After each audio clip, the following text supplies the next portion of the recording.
زينب بنت محمد قاسم بنت محمد قاسم بنت محمد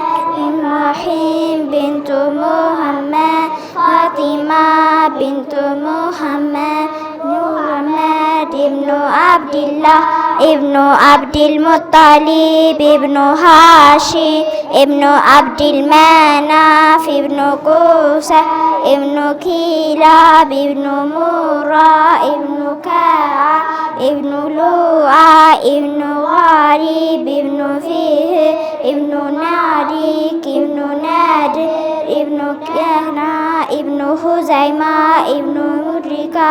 ابن إلياس ابن قدار ابن نزار ابن معاد ابن عدنان ابن عدنان.